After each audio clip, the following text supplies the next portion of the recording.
Good morning, good afternoon, good evening, everyone, no matter what part of the world you are. This is Mahavir Sharma on behalf of TAO Global. 2 months of lockdown, virtual events have become something that we have to live with. 50 plus events across various chapters, across various domains, experts, workshops happening across the world.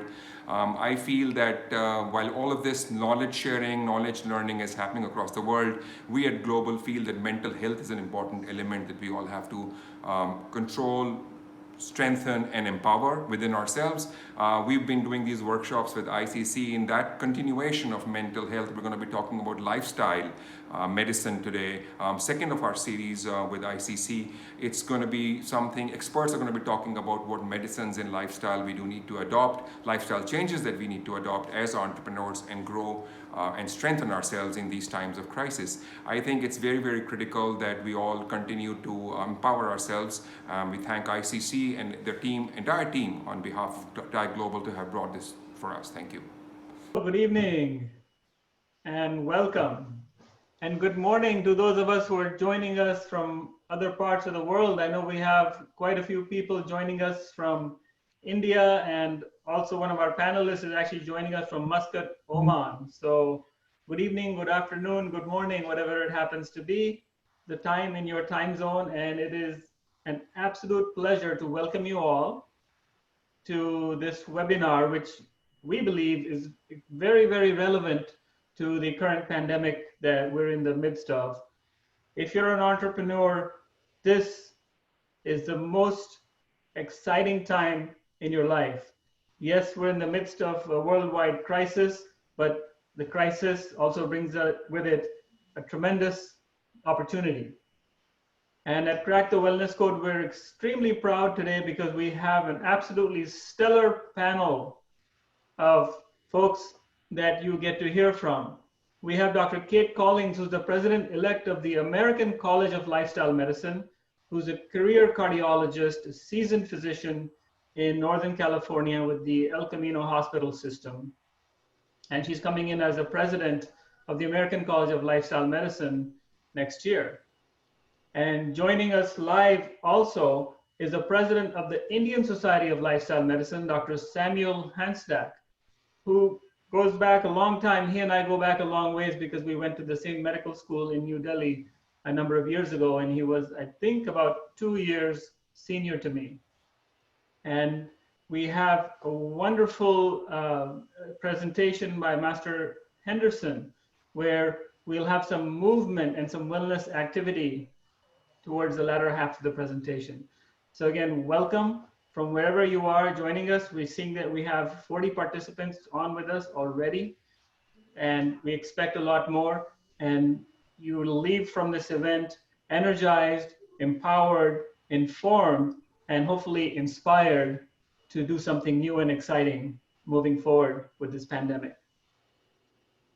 And we already see some notes coming in the chat box. Again, welcome, Archana Bindra. We see you writing to us. Please write your questions, and we would love to take audience questions in the second half of the presentation.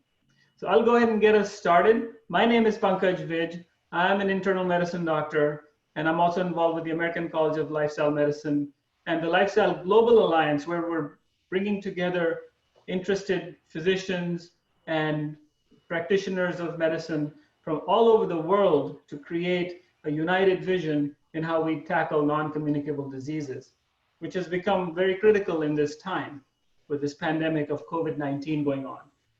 So with that in mind, I'll start off with the first question, and I'll direct it to Dr. Samuel Hansdak, who joins us from Muscat, Oman, and he's the president of the Indian Society of Lifestyle Medicine.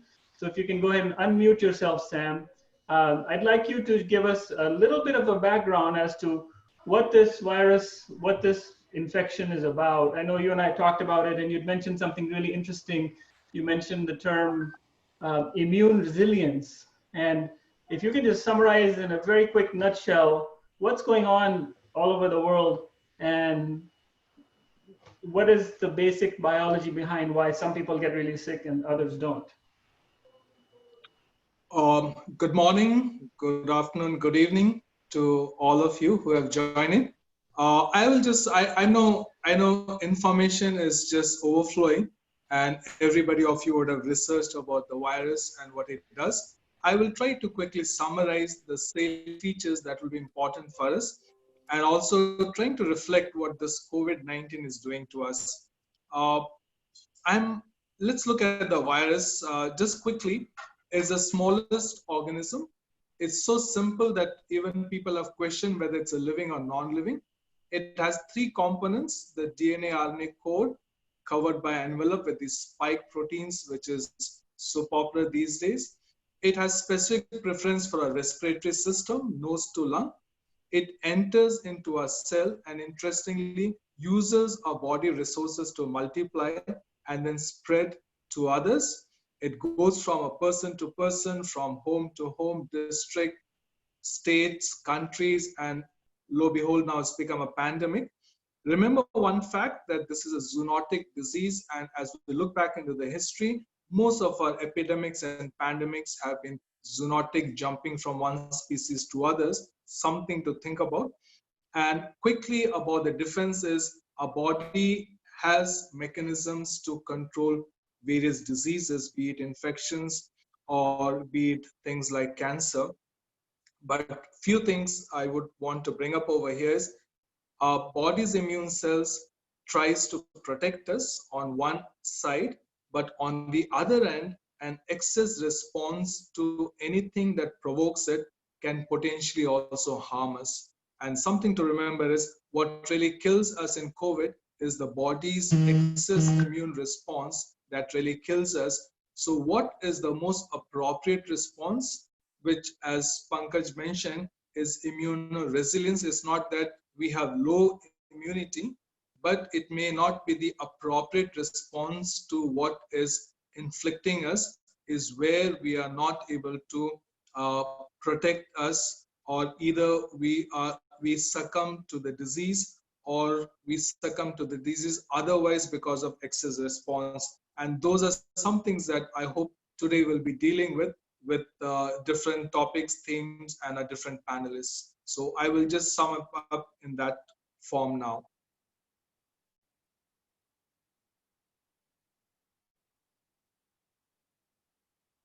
Thank you for that, Sam. I had politely muted myself, and this is a good practice that whoever's not speaking stays on mute so that we don't create extra noise. So I'll ask you to mute yourself back, and we'll direct the next question to Kate.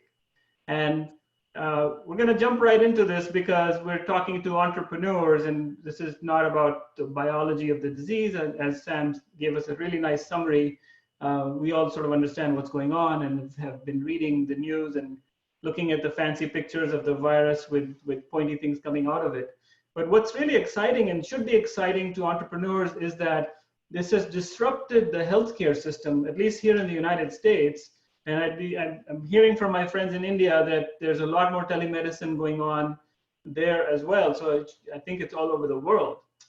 And it's led to a rapid adoption of digital health solutions and value-based care, where consumers are directly engaging in their own self-care, especially those who are over 60 because they're at a higher risk.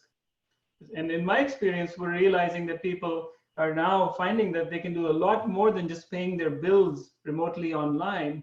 And they're actually talking to their doctors and getting cares through video and telemedicine, which opens up a whole new area which had been unexplored. It's like somebody said it recently, it was like an overnight solution that took 10 years, that was 10 years in the making, right?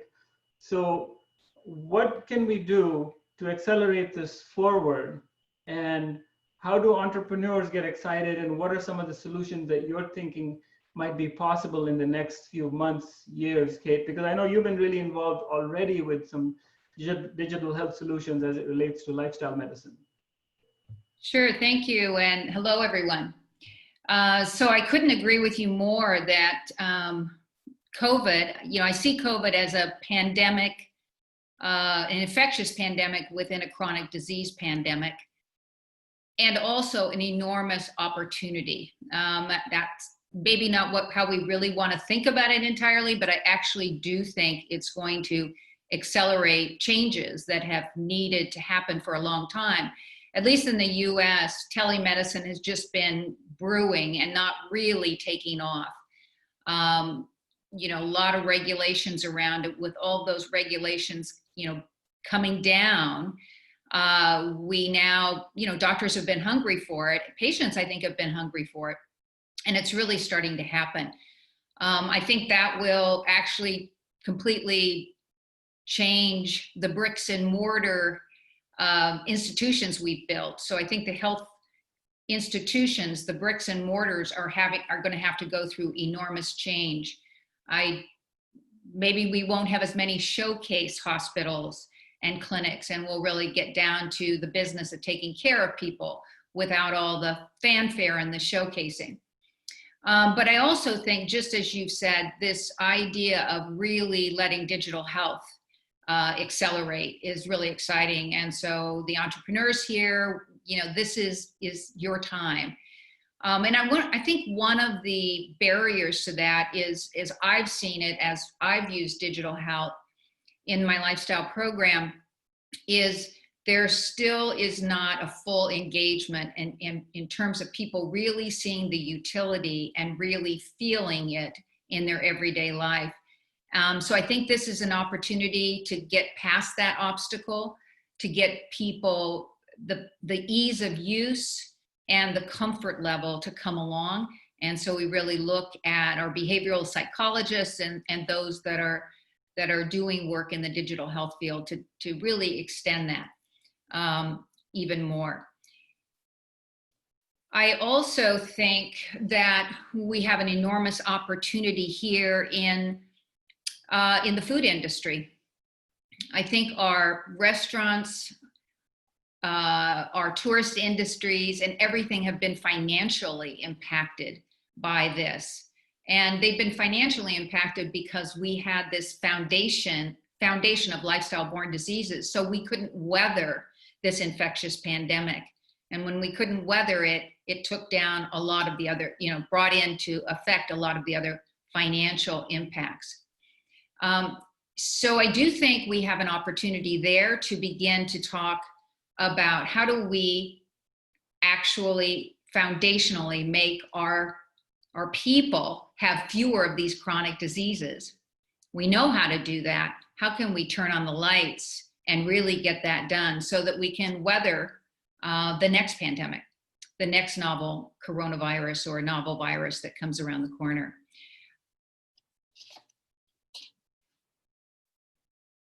Thank you. Excellent.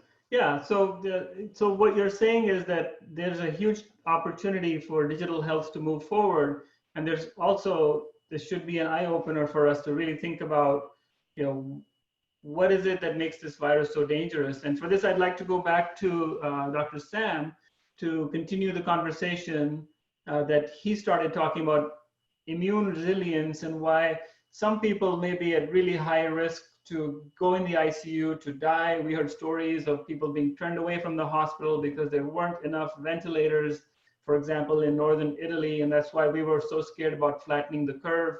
And there was a huge lockdown in India as well.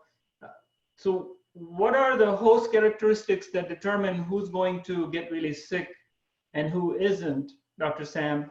And if I'm an entrepreneur, what should I be doing to make my immune system more resilient?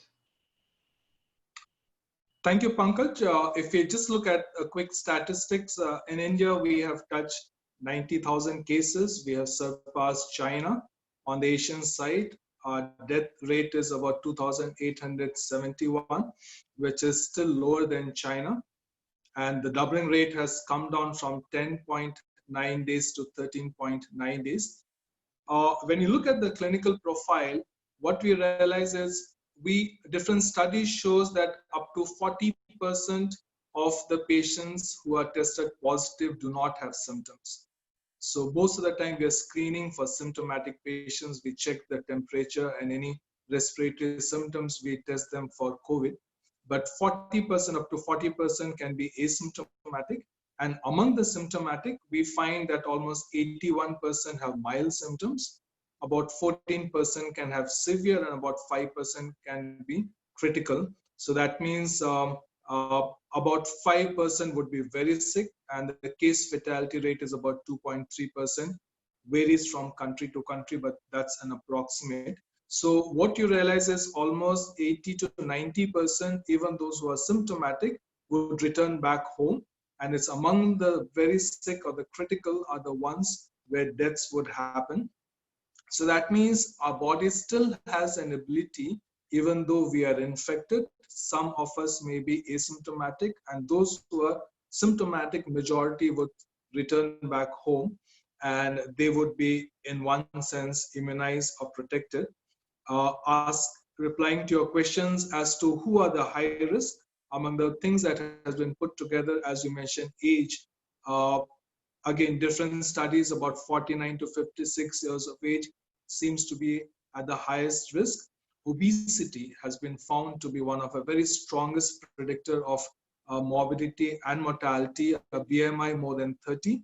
People who have comorbidities, that means those who have already having diseases, they have found that about 2.7 numbers of comorbidities on an average by various studies. And then fourth is smoking. So age, obesity, comorbidities, meaning having other diseases like diabetes, hypertension, heart disease, lung disease, kidney disease, other people at a higher risk, and smoking. So these are some of the risk factors which seems to predispose people to, one, become symptomatic, and two, the chances of death are also much higher among these groups of people. And these are again the paradigm of lifestyle. And so what should our entrepreneurs, not just them, but anyone should be taking care of is that, of course, you can't suddenly reduce your weight within this COVID time. Age is already fixed. And if you have comorbidities, it just means you need to take more care about your health, about your immune system, so that even if you are exposed to coronavirus, which most of them would in some point of time, because we won't be sitting home all the time. And so it's your immunity which is going to determine whether you get infected and whether you get sick. Thank you. And if you don't mind muting yourself back, so this is really great. We're directing the conversation towards lifestyle medicine, and I think this would be a good place for you to jump in, Dr. Collins, if you can unmute.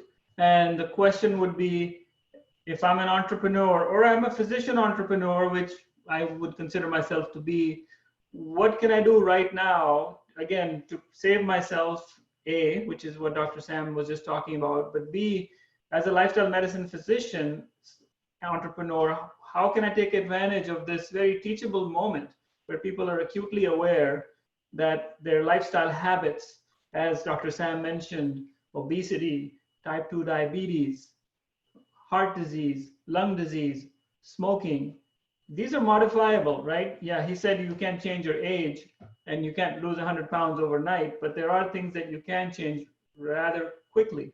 And how do we take advantage of this pivotal moment and perhaps the most significant event in our lifetimes that we're all witnessing to make some changes for the better? Yes, thank you. So yes, so lifestyle is really a powerful tool. Not just you can't, to the point that was taken, you can't change your diabetes necessarily overnight, but you can rapidly change diabetic control. There was a recent study reported in Cell Metabolism looking at, for instance, blood glucose control in diabetics. And diabetics with good blood pressure control had a 99% survival from COVID.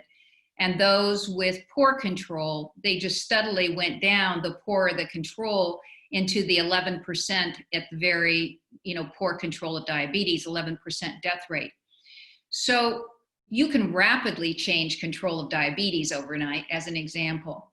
And we know that when we change in foods, for instance, to less inflammatory foods and to more foods that have the highest antioxidant and phytonutrient and what might those foods be? I'm sorry. Sorry? What do you mean by those foods that are anti-inflammatory with phytonutrients and antioxidants? So those foods are in the plant category. So as close to nature, whole food, plant-based is where you're going to get all the vast majority of phytonutrients and antioxidants to not only support the immune system if you will, in the near term, but to also nourish the microbiome, where so much of our gut microbiome is where our immune cells derive from. So we can do this quite rapidly. We know we can change the microbiome, gut microbiome quite rapidly. We know we can change blood glucose quite rapidly with a change in food. And then when it comes to exercise, for instance, we know we can boost immunity right away with moderate exercise. 20 minutes of exercise can get an increase in the circulating immune cells for about 12 hours. So kind of coming back to every day, at least 20 minutes of exercise. So we know there's really real-time ways to boost immunity and real-time ways to turn around the clock on some of these chronic diseases, quite rapidly. So to the point of the index event or a pivotal event, people, to make this happen in the United States, people have this fierce autonomy, and they probably do everywhere, but I just know our country people don't like to be told to do anything. And yet, when people understood the value of masking, of social distancing, we were able to do it, right? People had to see its value, and they were able to do this self-care that affected not only themselves, but the collective good. What I hope will happen in this is that people will realize they are part of the larger solution. In other words, their self-care on other self-care things, how they eat, how they exercise, how they stress or don't, how they sleep, not only has an effect on them, it's not just making them feel better, but it actually has a collective good. When they're healthier, the pandemic's not going to be the next pandemic's not going to have such a high impact. Their job's not going to have as much of an impact. The domino effect won't be so profound. And so I think we really have to leverage that awareness, because it's almost like when people have a heart attack, they're open to change, in that you got to get them involved in that first week, and then it falls off. Life goes back to normal. We can't miss this event, this pivotal event, to talk to people about everything else about self-care, because it's also relevant even to COVID.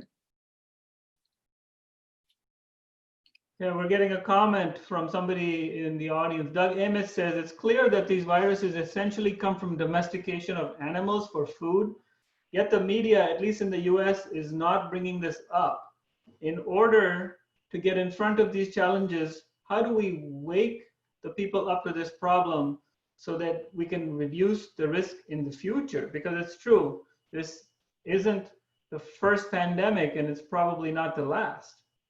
So what can we do to really wake people up to the fact that this is coming from domestication of animals and eating animals?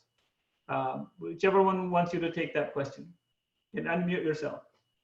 Whoever unmutes first. Well, I don't exactly want to take that question because it's a hard one, right? But this pandemic is very much interwoven with climatic change and and that's related to the domestication of animals. It's very intertwined. It's very big. That's why, it's important to get across all these aspects to people before it actually all quiets down and everybody thinks they're getting comfortable again, and they're comfortable with the thought that a vaccine might be coming and so forth. But it is very multidimensional why this has happened. And it dives into some of the mishaps we've had in getting global awareness. And I'll say that the United States is a big part of it right now in terms of what we have to face. So, but I'd love to hear someone else's perspectives on that, because it's a difficult one. Sam, do you want to take it?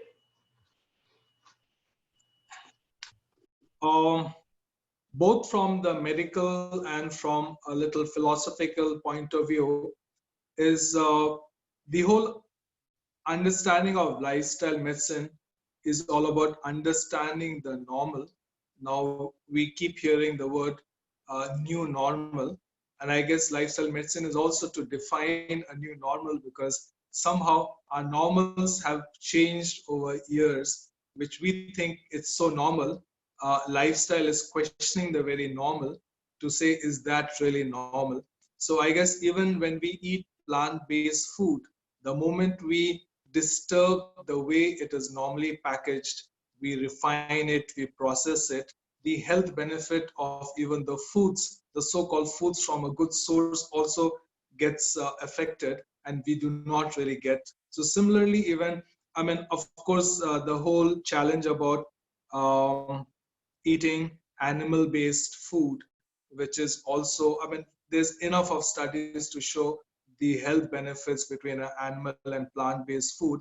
Animals, if can be, I mean, domesticated in a sense, if you're keeping the animals and taking care of them, you don't really may have the issues. But then if you are using it as food, the way it is treated, the way animal is being bred, even in big countries, are something which is very sorry and sad to see those. So the moment we divert from the normal, we would expect problems.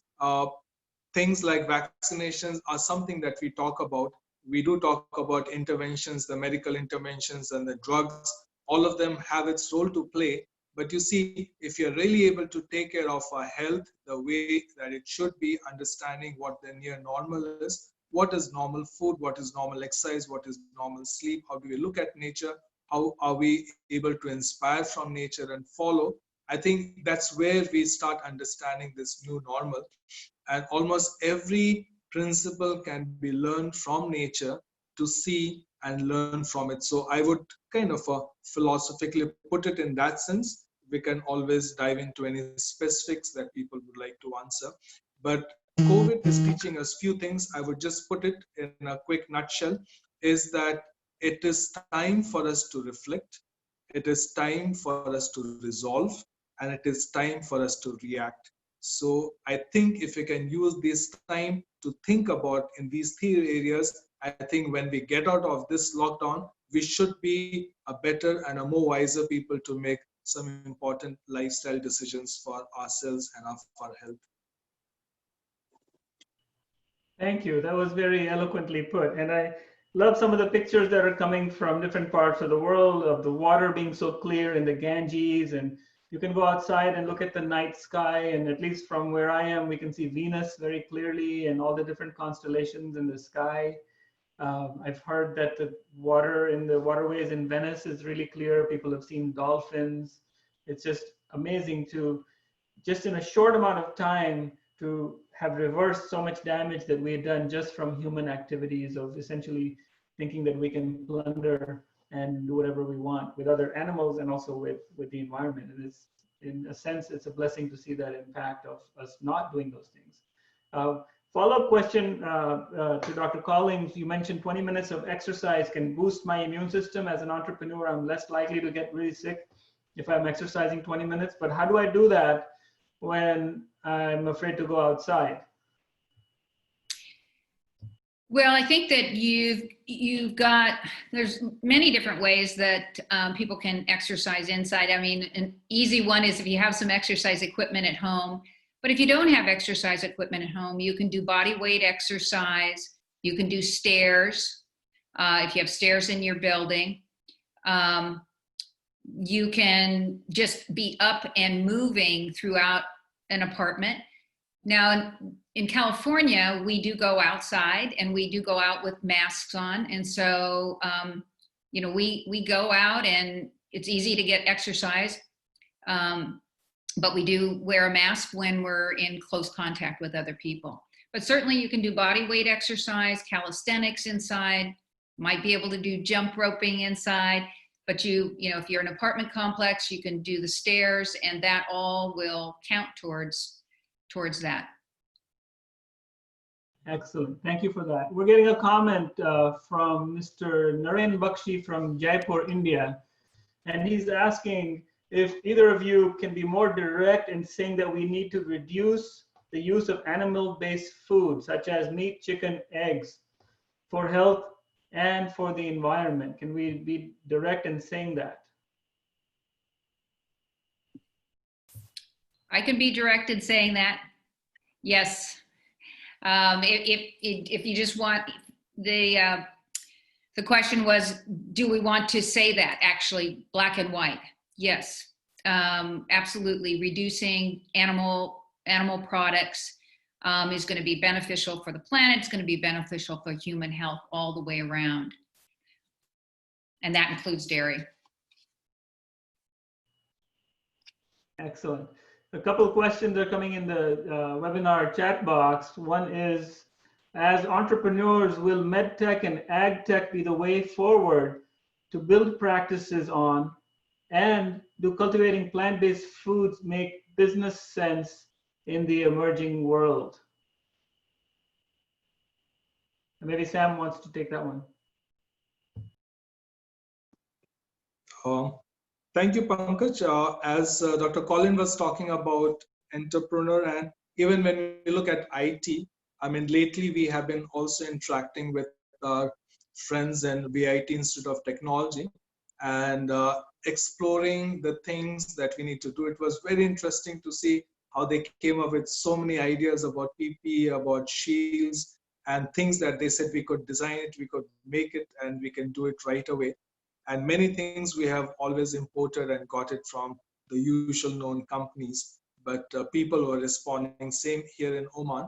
PDO company were able to rope in people from the College of Engineering, and they were able to come up with some innovative solutions. I'll put it under three headings. Number one is clinical services. Number two is teaching and training. And number four is research.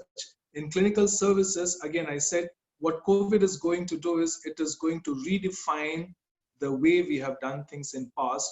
For example, for me, as I practice in CMC Vellore, we get patients from far off and they come to us for follow-up after 3 months or 4 months. Between that, what happens, we have absolutely no clue. There's no communications at all. And this is something that telemedicine could do, that you could actually be in touch with them much more frequently. We can monitor many parameters much more closely. We can advise them, we can educate them, we can do so many things in a more intimate interactions, and some things that we ourselves may not need to do. Even if we can build them good systems, the system can automatically give them feedback based on the parameters that they send it. So we can definitely improve the quality of care to our patients using technology. Education using technology, I mean, you just think about it. When I take a class for 50 students, I cannot peep into the mind who is awake, alert, listening to me, and they may be there sitting in the class, but not really being attentive. So, but when you use telemedicine, when you know that they are not there, you can have clickers, you can have interactions, you can make sure that you put some quizzes and everybody takes up that, make sure the attendance is there, and then people are listening to you. So suddenly you realize that distance education using technology and a well thought medical educational system can be much more intense and translate into more learning than our traditional classroom classes. And in terms of research, some of our colleagues from VIT has come up using artificial intelligence in our understanding of research. Even so much they said there is a move towards taking a picture of a plate and calculating the nutritive values by programming things where you can do it as accurately as possible. And so I see there's a huge amount of uh, prospects and opportunities that can come up when we start thinking out of the box, stop being the big man sitting in a seat as if the whole information of health lies with me and I deliver it, but we can humbly interact with as many people and do things much differently, which would be in a larger interest, beneficial for the patients and the community as a whole. Excellent. We'll do one more question from the audience, and then we want to invite our host Mahavir Sharma to say a few words. And this is a good one from Paul Barinuevo, who's saying, based on studies, animal farming are the perfect incubator for viruses. And mainly they come from those environments. And we've seen this in many different pandemics that have come our way. And he's asking, is there any awareness in the medical community about that reality? He's talking about the medical community at large. Clearly, you two have very high awareness. But how do we take that to the rest of the medical community, I think is the question.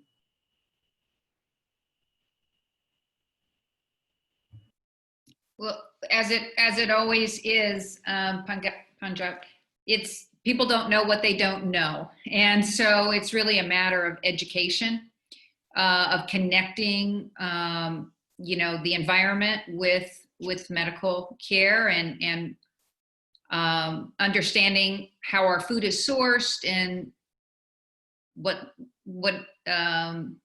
the deforestation that happens from that and how that impacts our food sourcing and so forth. And I think it hasn't been brought into the medical communities widespread. I know at the American College of Lifestyle Medicine, our yearly event had Healthy People, Healthy Planet as a main theme about 3 years ago, when we brought in a lot of the information about this to raise awareness within the lifestyle medicine community. But we really need to branch out to the other specialties and to the general medical community for sure. Thank you. And okay, one more question. Somebody's asking from Dr. S.K. Jain from Jaipur, India is asking, I guess it's directed to you, Dr. Collins, because he says, Madam, how is rapid control of diabetes possible? We need to protect the individual from this equilibrium type of situation. I think he's maybe talking about making the blood sugar drop too low, too quickly. And how rapidly can you get somebody's diabetes under control if you're trying to do it now in this time of crisis where you're rapidly trying to make some change? Well, I think the biggest thing is if the individual is going to make a rapid dietary change, really changing, everything they eat and, a full sweep, then you may need to monitor that individual very carefully, on a day-to-day basis. You may need to adjust their insulin prospectively. You may need to adjust their oral hypoglycemics prospectively. So it definitely, you don't want to put them into a hypoglycemic episode, but with careful follow-up. This is a beautiful example of where remote care monitoring and having people being able to tell you what their glucose is on a daily basis and have that easily accessible to the physician could really allow rapid changes in de-escalation of medications to happen, so that it's a safe environment for the patient. Thank you. Excellent. And next, I'd like to call upon our host from TAO Global, Mahavir Sharma, to say a few words, and we can continue the Q&A. And perhaps Mahavir, you could help us with the next question too, which is, what technological opportunities do we see as we transition to a normal life digitally? But we can take that after this short break. Sure. Thank you, Dr. Pankaj. Thank you, Dr. Collins and Dr. Sam. I think it's very, very enlightening. I wouldn't want to break this conversation and learnings that everyone is getting out of this conversation. I think the more I hear, the more I learn about lifestyle changes that we all have to make. It makes me, want to learn more, understand, go deeper. And this is all very exciting. Thank you, ICC, and everyone behind it. Let's go back to the questions. I'll let you answer the question, which has come from Tina and Vipin. What technological opportunities do you see as we transition to a normal life digitally? And you're welcome to jump in on that, Mahavir, as well. You're our technologist. No, I see there are lots of opportunities, and someone had mentioned earlier in agri-tech, so from farming to organic, I mean, so every layer you open, you can go deeper and deeper, and including, so I think health, Dr. Collins has started off with telemedicine, with pharma, with diagnostics. You can go in every vertical and go deeper in technology, and I think they're going to be happening even in commuting. I mean, talking of non-health, I think commuting will change. I think we will be, like what happened after 9/11 will happen now. So everything, transportation will change, logistics will change. So I think there is going to be a major change coming up in the next year or so, and it's not going to be focused on technology because we've gotten used to technology. We have that's something that's available, I think. Excellent, excellent. And then follow up to that, Dinesh Gupta is asking, how does technology take care of ethical and privacy issues? And we can continue on the same question, and this sort of builds on what Mahavir is talking about. Either of you. Every time the technology enters your smartphone, every time hacking is a fact of life. I think it's going to be there. I think our privacy as it is has been shortchanged after so many, what it used to be without technology. Technology will enter into all of that. We will have actually our health records, everything will be online, everything will be on the phone. So I think there is a major challenge. I think the fact that the governments, the democratic part of the world, are giving you an option to choose and not to have these apps or have a smartphone with you and decide what you want to do is good enough, I think. But this is a challenge. I think that's going to be compromised sooner or later. Every time technology advances, there are checks and measures that need to be put in place. But this is a very major challenge that I don't have an answer for, or governments have an answer for, because while it's required, but it's a challenge.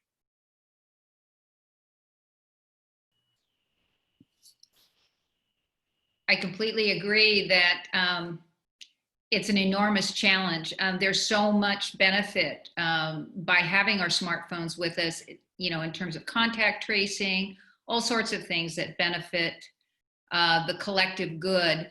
But what comes with that, for instance, in COVID is giving up your own privacy. Everyone knows where you are potentially, what you're doing, and so forth. And I don't know how you can build a technology where you have something that's completely private and also has that same utility, that the utility that we love, as well as the utility that can actually help us in these kinds of situations. It's really a double-edged sword. Excellent. Another question that comes to mind is, and this is for both of you or all three of you really, is how do we transition from lifestyle for wellness, right? It's good to talk about, oh, let's eat whole food, plant-based diet, and you should exercise for 20 minutes, and you should meditate, and everybody should, get to bed in time and sleep, and that's all good, and it feels good. How do we transition from lifestyle for wellness to actually treating and reversing disease, right? Because here we're in a really serious situation where we're talking about reversing somebody's diabetes or reversing their lung disease. So how do we bridge that gap, given that we're in this phenomenal, index moment in the history of mankind?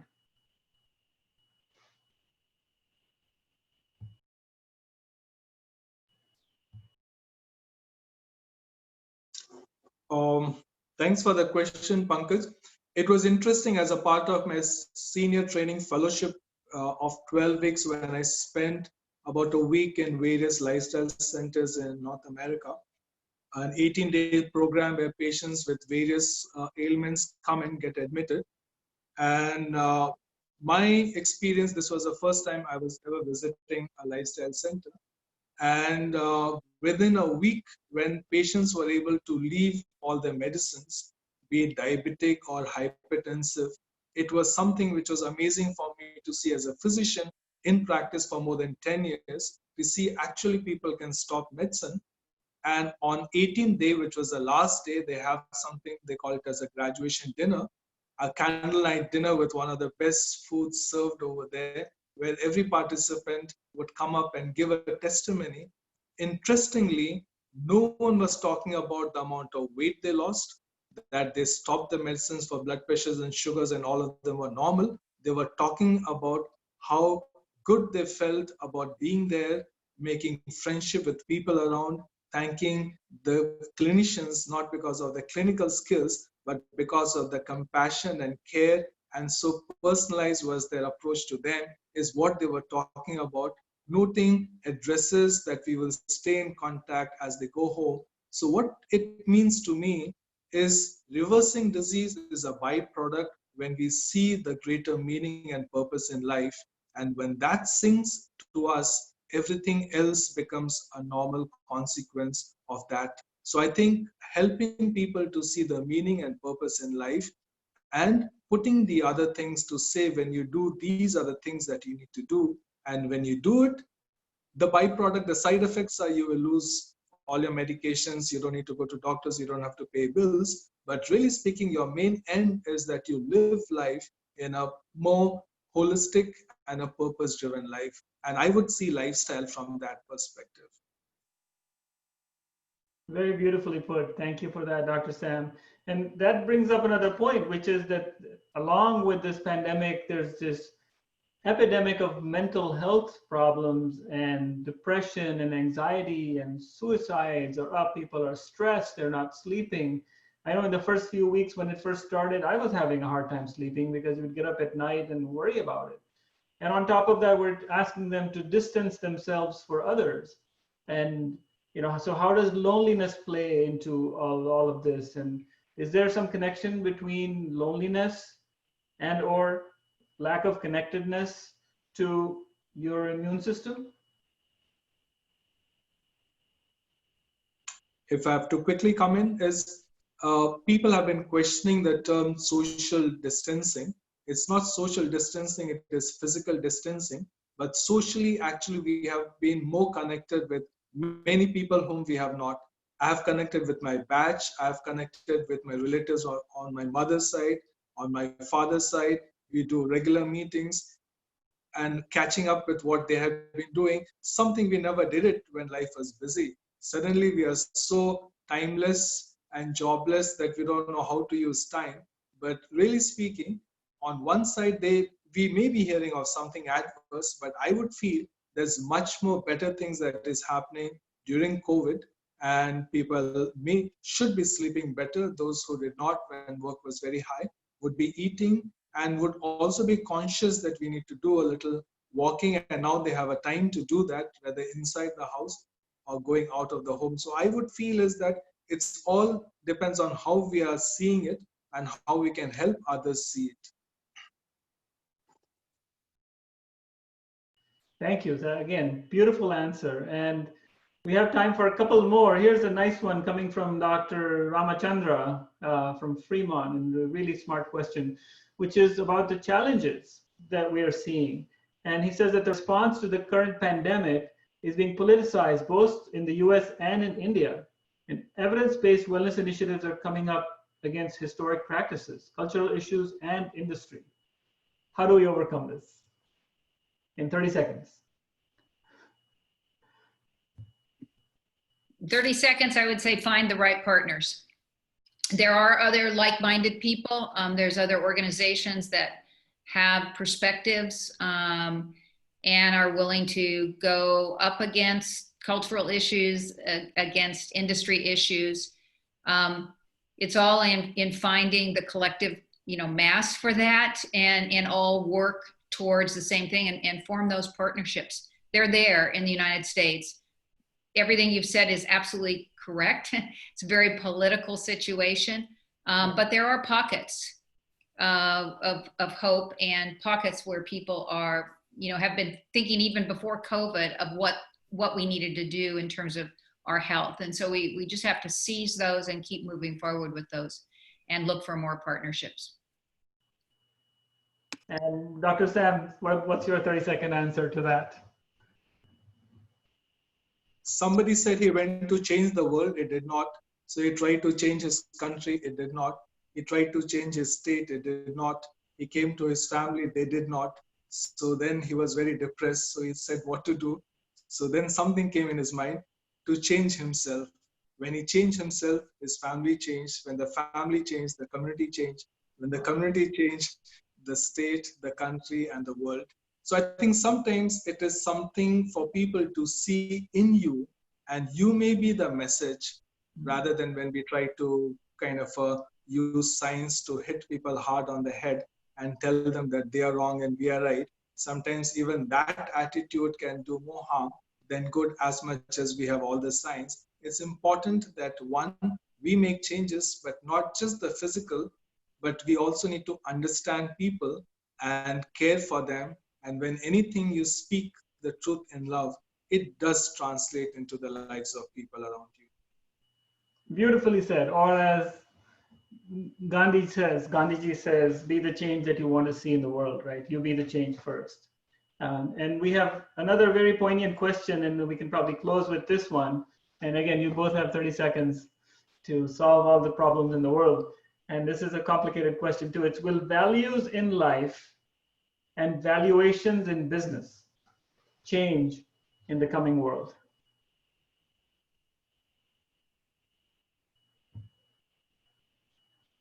Values in life and valuations in business. Values in life are already changing, right? As both of you have said. Yes, I think humans are humans, and we err and we quickly go back sometimes to the same mistakes. But I'm very optimistic that actually, Dr. Sam, some of the things that you said is actually people are maybe becoming more connected with other people. They're getting an awareness of working for a collective good. I don't think those go away altogether. I think people will find a comfort new normal, and it won't all stay there every day, but I think we are changed in terms of our values. I think that business, you know, there may be some businesses that there will also change on their value and how they honor their employees and how they treat their employees and where they want to go with their employee health. Now that could be, you know, for their own personal gain so that they have less financial impact down the road.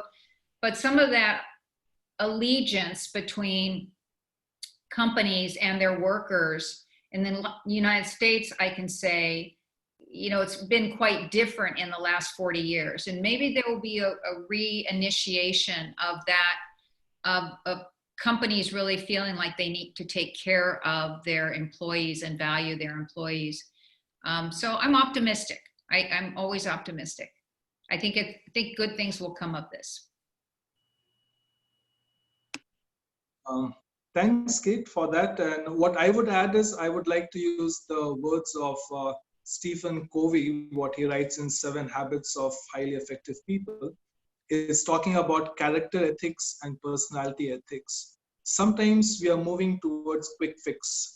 We want to project something which is not true inside, and that is what he defines as personality ethics. But the character ethics is when you change inside, the change will be seen outside, and you should be what you are inside, which should be shown outside. But the world is, they project something outside and it is not true inside. And sometimes people want to move fast and want to get things fast. Same as even with lifestyle, the changes takes time. It's a hard work. You have to persist, you have to pursue.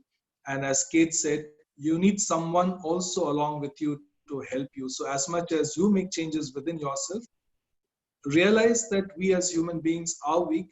We do have a low sides, and having a partner, having a group where you are accountable to, where you support each other, goes a long way to make these lifelong changing resolutions that we make in our life.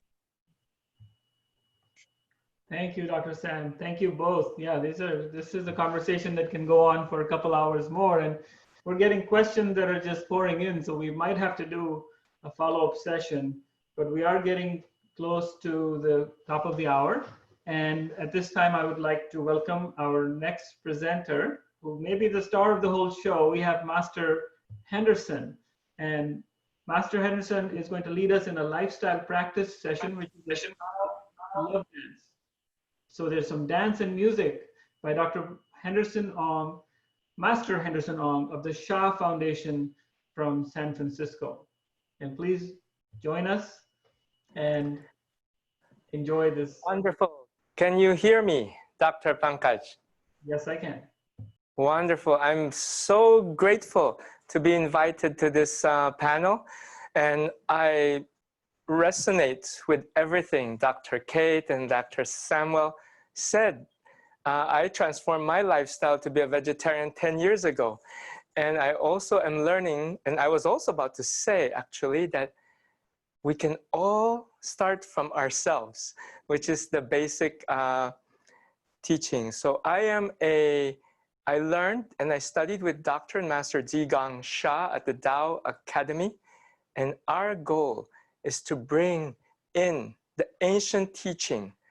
And if we say Tao, we're not talking about the Taoist religion. We are talking about the theories. Tao is the universal principles and laws of all nature. So I know in India, they do lots of studies on the body, the 7 chakras, the kundalini. We do the same thing. And that is why I say, in this lifestyle medicine, so-called lifestyle medicine, the COVID-19 times, our goal is to help open the people, which what Dr. Kate said, it is within, the way we eat, the way we change our ways. And as Samuel said very nicely, Dr. Samuel said, we have the power to do so. And upon being ushered together, like being supported that you're at home and you're doing this meditation, it truly can come together. Now, in the teachings, it also states that, yes, everything has a yin and a yang.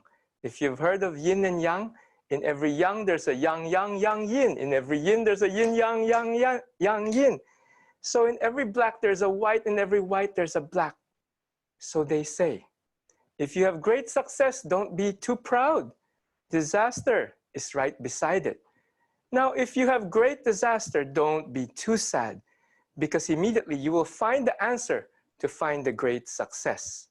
So for entrepreneurs who are looking for the key to what to do next is to know, to balance, ground, and once you are grounded inside, in the heart, that's when you can fully open what we call your inner being. And our inner being is so amazing, has so much love to the world. It connects to whoever you connect with, whoever you believe it. If you believe in God, if you believe in Allah, if you believe in Krishna, Ganesh, or if you believe in the universe, if you don't believe in any religion, it does not matter. Because everything and everything has an inner being, has an inner strength within us. And with us, that's what we try to strengthen, right? So that we can transform our lifestyle. Many of our students have, yes, diabetes and other forms of illnesses. And yes, I am not a doctor. My goal is to help them be in the heart at peace, that Dr. Sam said. When the people woke up for the testimony of how they got better, they did not talk about their weight. They only talk about how much compassion the people have, how much love the people gave them. And what we do is to teach people how to go look within and to open their own love. And once you open your own love, that's when you say, I don't need to change my family. I don't need to change the city. I don't need to change the world. I change myself. And once you change yourself, guess what? The world changes around you. Yes, so everything said today, I was like, yes, powerful. These are amazing doctors that are talking. And Mahavir was also amazing. When he talked about the technology, I only laugh about technology because it will always be there. But will we let it bother us? If we are in peace at heart, yes, it happened. Is it worth the bothering? And if we are peace at heart, then we have less anxiety In Chinese traditional medicine, the liver is connected to anger. The heart is connected to anxiety, while the spleen is connected to worry. Lungs is grief. That's why, people grief and skin. So people who have lung situation normally have skin problems. Liver is to the eyes. These are traditional Chinese medicine teaching. Again, I will quote, I am not a doctor. I only learned this so that I can understand myself more. And with that, I can share it to the world. And so first things first, I would like to invite everyone to sit up straight. Put one hand in the message center, one hand in the lower abdomen. That's how we call it message center. Just put it in front of your chest. And then breathe into that lower abdomen. The lower abdomen is the most powerful part of our body. It stores energy like nothing. It can hold an enormous amount of energy, and that's where we can divert and use that energy.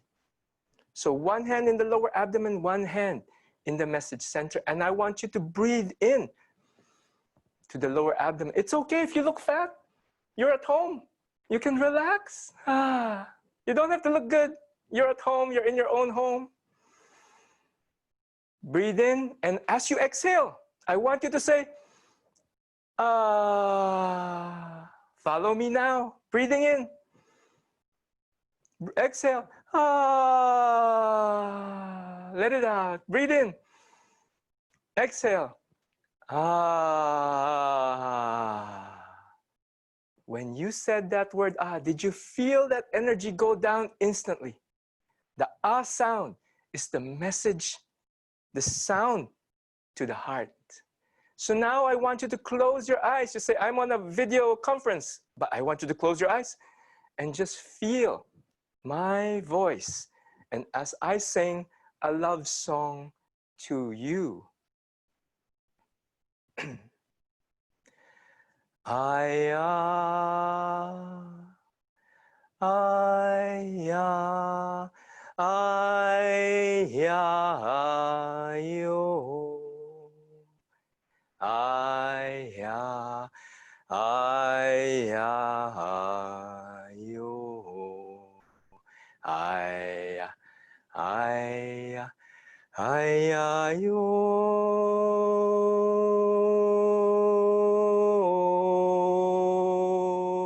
Aya, aya, aya, aya, yo.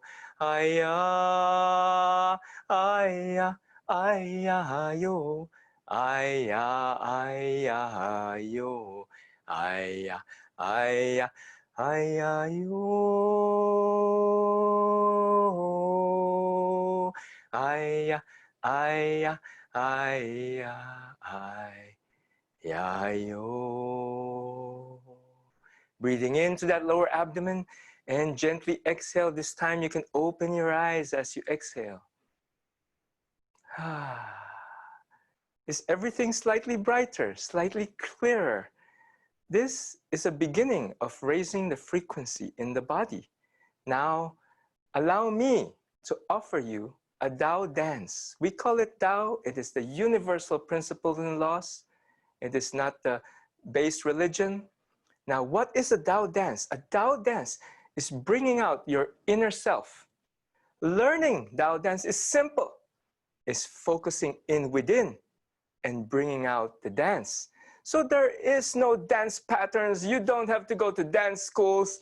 You just have to focus within and bring out your Tao dance. It is very peaceful, very loving, and it's depending on your health. People can do Tao dance while sitting, lying in bed. They can move, they can dance. And guess what? It makes you happy. And when you're happier, guess what? You bring out the endorphins that makes you healthier, right? So let's try the music. Can we try playing the music? And allow me to share a Tao dance. Is the music clear? All right. And I go in within myself. And I feel that energy come out.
As you can see, it is however your body wants to move.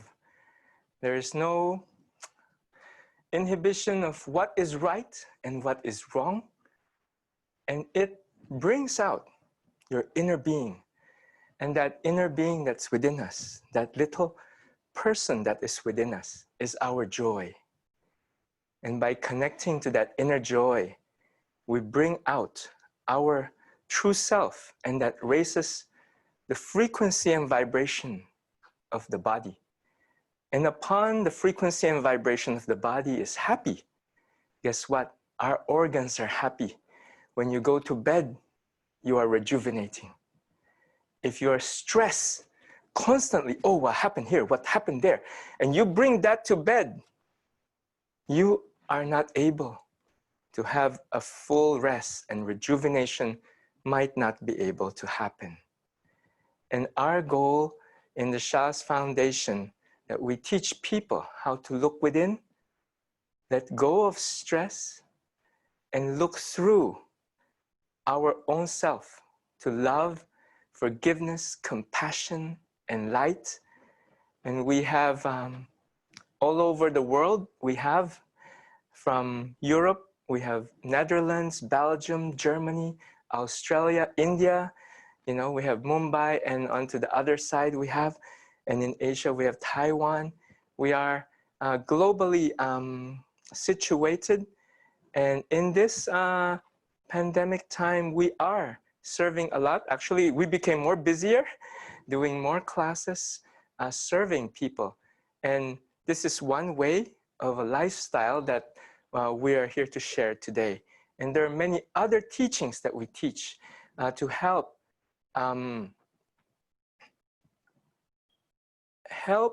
bring the peace into the body, right? And that's where love, in the teachings would say, love melts all blockages and transforms all life. Forgiveness brings inner joy and inner peace. And these are amazing teachings that we would love to share to the world. And these are also teachings that we have taught in India, where there's a slum. And we went in and we just teach them how to sing a love song. It's called the Love, Peace, Harmony song. And with that song, in a month's time, kids eat healthier, crime rate went down in that slum, and kids became fatter.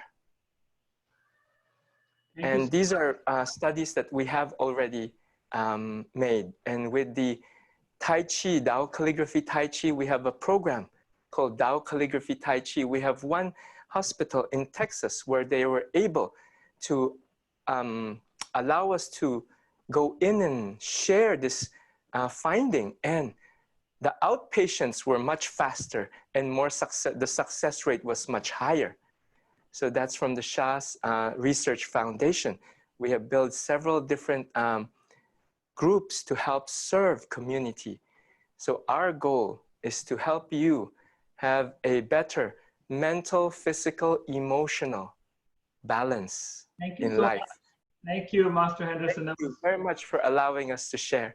Really wonderful. Very much enjoyed that. Clearly, we can go on for a long time, but we want to be respectful of everyone's time, and we were hoping to wrap this up.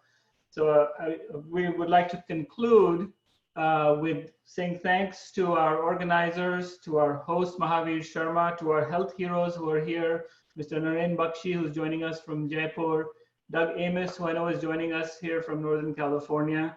Thank you to everyone. And I really enjoyed this session, and we'll close with just a final word from each of our panelists. What would you like to conclude this evening? What's your message to our entrepreneur friends worldwide? And then we'll wrap it up. Dr. Collins?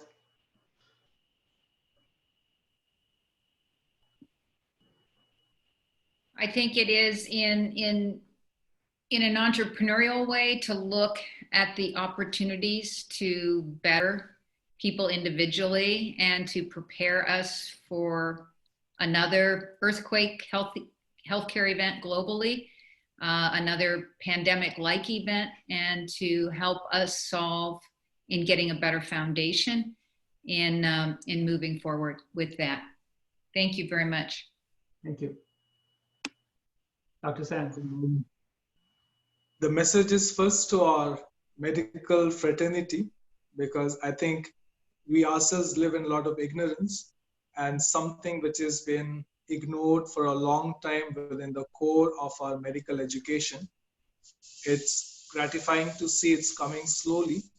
And I guess we as clinicians need to realize that we should not only be treating patients in a reductionist way of seeing them, but there's a holistic way of seeing them on one side. On the other side, we have responsibility to the community.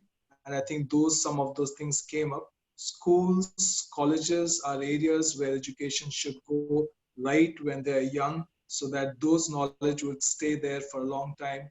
Workplace wellness, we really had that setting today where we spend most of our time in our workplace. And if that environment, and I would challenge our entrepreneurs, is that if you become the change for your organization and you begin with yourself and then bring it out to all your employees, it will be one way of saying that you really care, not just giving them money and the salaries, but if you can make a healthy environment to tell them that we really care, so that when you bring in a health, we have enough studies to say that even your medical bills comes down, the quality of life improves, and employees would not change or switch jobs once they have experienced a loving and a caring entrepreneur. So that would be really my message to them, to see what you have heard today. How do you take it further for yourself and for your organizations? And I wish you all the best for that. Thank you. Thank you, Dr. Sam, once again from the bottom of my heart, because I know I really enjoyed and I learned a lot from all of you. Dr. Kate Collins, President-elect of the American College of Lifestyle Medicine, Dr. Samuel Hansack, President of the Indian Society of Lifestyle Medicine, Master Henderson, thank you for the beautiful music and dance and inspiration. And thanks, everyone. Back to our host, Mahavir. I don't want to repeat the thank yous. Obviously, it was very enlightening and very good. Thank you, everyone. And we intend to do that every fortnight. So thank you all of us for joining us. Hope it was as enlightening as it was for us. Thank you, the team at ICC. Good Have night. a great evening or a day. Yeah. Thank you. Thank you. Thank you. Thank you. Namaste.